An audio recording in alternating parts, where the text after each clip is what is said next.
तो मूवी के स्टार्ट में हम एक गोरिल्ला को देखते हैं जो कि एक तालाब पे बैठा पानी पी रहा था। तभी एक आवाज आती है कि हजारों साल पहले हमें जिंदगी मिल गई, लेकिन हमने इस लाइफ का क्या किया। इसके बाद हम एक लूसी नामी लड़की को अपने बॉयफ्रेंड के साथ एक होटल के बाहर खड़ा देखते हैं। लूसी इस बंदे के साथ कुछ ही दिनों पहले रिलेशनशिप में आई थी, इस वजह से वो उसके बारे में ज्यादा कुछ नहीं जानती। फिर उसका बॉयफ्रेंड उसे एक सूटकेस देकर बोलता है कि तुम्हें ये सूटकेस होटल के अंदर एक आदमी को देना है और ये काम करने के तुम्हें पूरे $1000 मिलेंगे। अब लूसी सोचती है कि इतने छोटे से काम के इतने ज्यादा पैसे। वो उसे कहती है कि मुझे शक है कि ये कोई गलत काम है, इसलिए वो ये काम करने से मना कर देती है। अब लूसी के वहाँ से जाने से पहले ही उसका बॉयफ्रेंड एक हथकड़ी से वो सूटकेस उसके हाथ के साथ बांध देता है। वो लूसी को कहता है कि अब ये हैंडकफ्स होटल के अंदर जाकर ही खुलेंगे, क्योंकि इसकी कीज उसी आदमी के पास है जिसको तुमने ये सूटकेस देना है। अब लूसी होटल के अंदर जाकर रिसेप्शनिस्ट को उस आदमी से मिलवाने के लिए कहती है। तभी कुछ आदमी वहाँ आते हैं और लूसी के बॉयफ्रेंड को गोली मार देते हैं और लूसी को पकड़ के एक होटल रूम में ले जाते हैं। वहाँ वो उसे एक चेयर पे बिठाकर सूटकेस ओपन करने के लिए कहते हैं और सब सूटकेस से दूर हो जाते हैं। अब लूसी उन्हें कहती है कि इसमें ऐसा क्या है जो तुम सब इस सूटकेस से दूर भाग रहे हो। वो उसे कहते हैं कि इसमें कुछ गलत नहीं है, बस हमें तुम्हारे उस बॉयफ्रेंड पे भरोसा नहीं है। इसके बाद वो लूसी को सूटकेस ओपन करने के लिए एक कोड बताते हैं। फिर जब वो सूटकेस ओपन करती है तो उसमें 4 ब्लू पैकेट्स थे। फिर जब लूसी उन्हें इन पैकेट्स के बारे में बताती है तो सब सूटकेस के पास आ जाते हैं। अब वो लूसी को कहते हैं कि तुम्हें हमारे साथ काम करना चाहिए, लेकिन लूसी ऐसा करने से इनकार कर देती है। तभी एक गार्ड लूसी को पंच मारता है और लूसी बेहोश हो जाती है। अब होश आने पर वो देखती है कि उसके पेट पे पट्टियां लगी हुई हैं। लूसी का ऑपरेशन हो चुका था। वो इस बात से बहुत ज्यादा घबरा जाती है और सोचने लगती है कि कहीं उन्होंने मेरा कोई बॉडी ऑर्गन तो नहीं निकाल लिया। फिर एक आदमी उसके पास आता है और उसे कहता है कि जैसा तुम सोच रही हो वैसा नहीं है, हमने बस उन 4 ब्लू पैकेट्स में से एक पैकेट तुम्हारे पेट में डाल दिया है और तुम्हें ये पैकेट हमारी बताई हुई जगह पे डिलीवर करना है। वहाँ पहुंचकर तुम्हारी बॉडी से ये पैकेट निकाल लिया जाएगा, जिसके बाद तुम आजाद हो जाओगी। लूसी ये सब सुनकर बहुत ज्यादा डर जाती है और समझ जाती है कि ये लोग ड्रग माफिया हैं जो अपनी ड्रग्स की डिलीवरी के लिए उसका यूज करना चाहते हैं। इसके बाद वो 3 और आदमियों को वहाँ लाकर उनके पेट में भी एक एक पैकेट डाल देते हैं। ये आदमी उन सब को भी डिलीवरी की लोकेशन बताता है और फिर इन चारों को कहता है कि अगर तुमने कोई होशियारी की तो तुम सबका फैमिली बैकग्राउंड हमारे पास है और हम तुम्हारे साथ साथ तुम्हारी फैमिलीज को भी मार देंगे। फिर वो उन सब के मुंह पे कपड़ा डालकर उन्हें वहाँ से ले जाते हैं। फिर 2 आदमी लूसी को जंजीरों से बांध के उसके मुंह से कपड़ा हटाते हैं और उनमें से एक लूसी के साथ बदतमीजी करने लगता है। लूसी उसे ऐसा करने से रोकती है तो वो आदमी उसे मारने लगता है और ऑपरेशन वाली जगह पर भी जोर जोर से उसे किक्स मारता है। अब उस आदमी के ऐसा करने से लूसी के पेट में जो ड्रग्स का पैकेट था वो फट जाता है। ये ड्रग दुनिया की सबसे ज्यादा स्ट्रॉन्ग ड्रग थी। इसके बाद हम एक साइंटिस्ट को देखते हैं जो कि ह्यूमन ब्रेन पे रिसर्च कर रहा था। वो अपनी स्पीच में कहता है कि आज तक इंसानों ने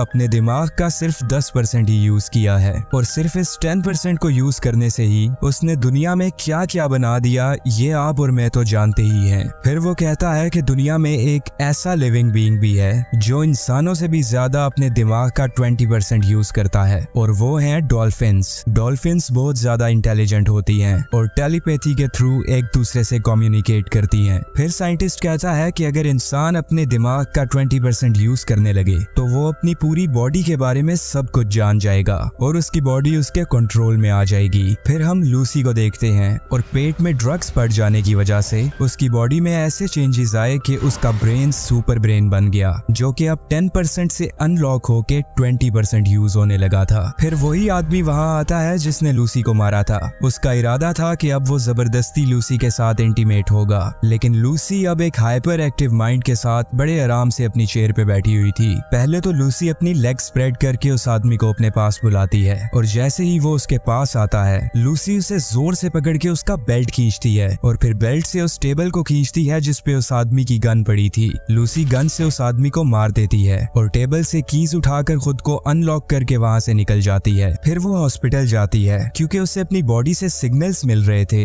कि ड्रग अभी पूरी तरह उसकी बॉडी में नहीं फैली और बहुत सारी अभी पैकेट के अंदर ही है। फिर वो सीधा ऑपरेशन थिएटर में चली जाती है जहाँ पे डॉक्टर्स एक आदमी को ऑपरेट कर रहे थे। अब लूसी उस आदमी की बॉडी का लाइव स्कैन देखती है और फिर अपनी गन से उस पेशेंट को शूट कर देती है। डॉक्टर हैरानगी में उससे पूछते हैं कि तुमने ऐसा क्यों किया। अब लूसी उन्हें बताती है कि तुम वैसे भी इसको बचा नहीं सकते थे क्योंकि इसका ट्यूमर इसके स्पाइनल कॉर्ड तक पहुंच चुका था और इस वजह से इसकी वैसे भी मौत हो जानी थी। फिर वो उस आदमी को स्ट्रेचर से हटाती है और डॉक्टर्स की तरफ गन पॉइंट करके उन्हें कहती है कि मेरे पेट में एक ड्रग्स का पैकेट है जो कि तेजी से मेरी बॉडी में फैल रहा है, तुम लोग उसे जल्द से जल्द रिमूव कर दो। फिर डॉक्टर उसे कहता है कि इसके लिए मुझे तुम्हें एनेस्थीसिया देना होगा। अब लूसी को पता था कि उससे वो बेहोश हो जाएगी तो वो कहती है कि नहीं, तुम इसी तरह ऑपरेट करो। अब डॉक्टर्स उसे ऑपरेट करने लगते हैं और मीनवाइल लूसी अपनी मॉम को कॉल करती है। वो अपनी मॉम से कुछ ऐसी बातें करती है कि उसकी मॉम शॉक हो जाती है क्योंकि लूसी उनसे उस वक्त की बातें कर रही थी जब वो सिर्फ कुछ महीनों की थी और बचपन की इस एज की बातें तो किसी भी नॉर्मल ह्यूमन को याद नहीं होती। लूसी का दिमाग बहुत ज्यादा एक्टिव हो चुका था। वो अपनी मॉम को कहती है कि मुझे ये तक याद है कि आपके दूध का टेस्ट कैसा था। फिर डॉक्टर्स जब उसके पेट से ड्रग्स का पैकेट निकाल लेते हैं तो वो उसे बताते हैं कि इस पैकेट में आधी ड्रग्स ही बची हैं क्योंकि हाफ पैकेट उसकी बॉडी में डिसॉल्व हो चुका था। लूसी उनसे पूछती है कि मुझे नॉर्मल होने में कितना वक्त लगेगा, लेकिन डॉक्टर को ये नहीं पता था कि ये ड्रग्स कौन सी हैं। तो जब वो लूसी से इसके बारे में पूछता है तो वो उसे फौरन से जवाब देते हुए कहती है कि इसका नाम CPH4 है। फिर वो उससे पूछती है कि ये क्या चीज है और किस लिए यूज होती है। डॉक्टर उसे कहता है कि ये एक नेचुरल ड्रग है और आज से पहले ये इस दुनिया में साइंथेटिकली नहीं बना था। ये ड्रग प्रेग्नेंट वुमेन की बॉडी में तब प्रोड्यूस होता है जब औरत की प्रेगनेंसी का 6th वीक स्टार्ट होता है, जो कि बच्चे के लिए इस कदर डेंजरस होता है जितना हमारे लिए एटॉमिक बॉम्ब है। लेकिन मुझे यकीन नहीं हो रहा कि तुम अभी तक जिंदा कैसे हो। लूसी उसे कहती है कि बस थोड़े वक्त के लिए ही हूँ। इसके बाद लूसी हॉस्पिटल से बाहर निकलती है। वो अपने चारों तरफ देखते हुए एनवायरनमेंट को फील कर रही थी। फिर वहाँ से लूसी उसी गैंगस्टर के पास जाती है जिसने उसके पेट में ड्रग्स डाली थी। वो उसके दोनों हाथों में चाकू घोंप देती है और फिर कहती है कि बाकी के 3 पैकेट्स जिन आदमियों के पेट में थे वो कहाँ हैं। गैंगस्टर जब उसे कुछ नहीं बताता तो लूसी उसके सर पे अपने दोनों हाथ रखती है और उसका माइंड रीड करने लगती है और ऐसा करने से लूसी को उन तीनों की लोकेशन पता चल जाती है जिनमें से एक रोम, एक बर्लिन और एक पेरिस जा रहा था। इसके बाद लूसी अपने घर जाती है और अपनी फ्रेंड से उसका लैपटॉप यूज करने की परमिशन लेती है। लूसी की फ्रेंड अब उसे अपने न्यू बॉयफ्रेंड के बारे में बताने लगती है, लेकिन ये सारी बातें लूसी को पहले से पता थी। वो इंटरनेट पे उसी साइंटिस्ट के बारे में पता करती है जो कि ब्रेन पे रिसर्च कर रहा था। फिर लूसी उसे कॉल करती है और उसे कहती है कि मैंने आपकी सारी रिसर्च स्टडी की है। अब प्रोफेसर ये बात मजाक समझते हुए हंसने लगता है क्योंकि उसकी ये रिसर्च बहुत बड़ी थी और कई सालों की थी। प्रोफेसर उसे कहता है कि तुम्हें पता भी है कि मैंने कितने पेजेस लिखे हैं। लूसी फौरन जवाब देती है कि 6734 पेजेस। अब ये सुनकर साइंटिस्ट हैरान हो जाता है। फिर वो उसे बताती है कि मैंने उन ड्रग्स की बहुत हाई क्वांटिटी एब्जॉर्ब कर ली है और अब मेरा माइंड इतना ज्यादा एक्टिव हो चुका है कि मैं उसका 20% यूज कर सकती हूँ, लेकिन मेरे पास ज्यादा वक्त नहीं है क्योंकि जल्दी ही इन ड्रग्स की वजह से मेरी मौत भी हो सकती है। फिर लूसी उसे कहती है कि मैं अपनी बॉडी के साथ साथ दूसरों की बॉडी को, लोगों की आवाज की फ्रीक्वेंसी को, रेडियो फ्रीक्वेंसीज को, मोबाइल फोन्स, लैपटॉप्स, सब टेक गैजेट्स को कंट्रोल कर सकती हूँ और ना ही मैं डरती हूँ ना ही मुझे पेन फील होता है और मेरे इमोशंस भी आहिस्ता आहिस्ता खत्म होते जा रहे हैं और अब मेरे पास इतना ज्यादा नॉलेज आ चुका है जो कि मेरे किसी काम का नहीं है, लेकिन इसको मैं आगे आने वाली जनरेशंस को ट्रांसफर करना चाहती हूँ और इसके लिए मुझे आपकी हेल्प चाहिए होगी। अब लूसी का प्लान ये था कि वो बाकी के 3 पैकेट्स भी हासिल करके उन्हें भी अपनी बॉडी में एब्सॉर्ब कर लेगी क्योंकि उसके पास अब थोड़ा ही वक्त बचा था और वो आगे आने वाली जनरेशंस के लिए नॉलेज का एक बड़ा सोर्स बनना चाहती थी। फिर वो एक CIA एजेंट को कांटेक्ट करती है और उससे उन तीनों लोगों को पकड़ने के लिए कहती है। फिर प्लेन में लूसी जब शैंपेन पीती है तो उसकी बॉडी में अचानक अजीब किस्म के चेंजेस आने लगते हैं और अब लूसी की ब्रेन पावर 20% से 40% हो चुकी थी। फिर वो प्लेन के टॉयलेट में जाकर जो बाकी का हाफ पैकेट उसके पास था उसे वो खा लेती है और फिर लूसी की बॉडी में एक अजीब सा स्पार्क होता है और जब उसकी आंख खुलती है तो वो एक हॉस्पिटल में थी और अब उसकी ब्रेन पावर 50% थी। जब पुलिस वालों के साथ CIA ऑफिसर उसे अरेस्ट करने के लिए आता है तो लूसी के एक इशारे पे सभी पुलिस ऑफिसर्स बेहोश हो जाते हैं और फिर CIA एजेंट की गन की बुलेट्स भी नीचे गिरने लगती हैं। ये सब देखकर वो बहुत ज्यादा हैरान हो जाता है। इसके बाद लूसी उसकी कार में जाके बैठती है और वहाँ उसे कॉल्स की फ्रीक्वेंसी से पता चलता है कि वो गैंगस्टर ड्रग्स लेने के लिए यहाँ आ चुका है। दूसरी तरफ कुछ पुलिस ऑफिसर्स उन 3 आदमियों को पकड़ के हॉस्पिटल लेकर जाते हैं ताकि उनकी बॉडी से ड्रग्स निकाल सकें। अब लूसी भी तेजी से कार ड्राइव करते हुए हॉस्पिटल की तरफ बढ़ने लगती है। वो इतनी तेज ड्राइव कर रही थी कि बाकी सभी कार्स का एक्सीडेंट हो रहा था। वहीं हॉस्पिटल में गैंगस्टर के आदमी पहुंच जाते हैं और पुलिस ऑफिसर्स को मार देते हैं। फिर वो उन आदमियों के पेट से 1 बाय 1 ड्रग्स निकालने लगते हैं। लेकिन इससे पहले कि वो ड्रग्स लेकर वहां से निकलते, लूसी वहां पहुंच जाती है और सभी गैंगस्टर्स को हवा में फ्लोट करवाने लगती है। और जिस गैंगस्टर के हाथ में सूटकेस था वो तो अपनी बॉडी मूव भी नहीं कर पा रहा था।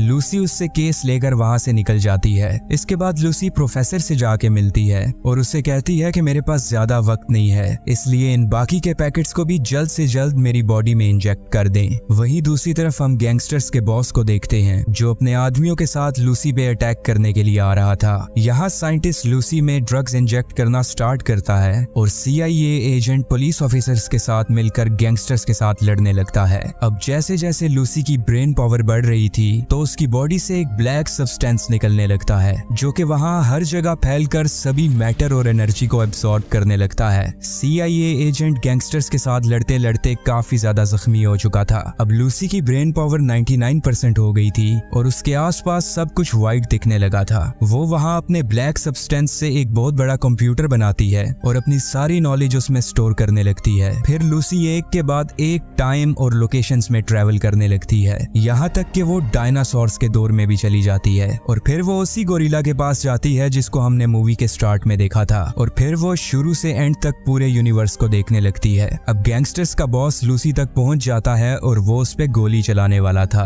और उसके फायर करते ही लूसी की ब्रेन पावर 100% हो जाती है और वो अचानक गायब हो जाती है। तभी CIA एजेंट वहां आता है और गैंगस्टर को मार देता है और साइंटिस्ट को लूसी के बनाए हुए कंप्यूटर से एक पेन ड्राइव मिलती है जिसमें उसने अपना सारा नॉलेज स्टोर कर दिया था। एजेंट साइंटिस्ट से पूछता है कि लूसी कहाँ है। तभी उसके मोबाइल पे एक मैसेज आता है जिस पे लिखा था I am everywhere, the end। Video को लाइक और चैनल को सब्सक्राइब करना बिल्कुल भी मत भूलिएगा। Take care stunners and bye bye.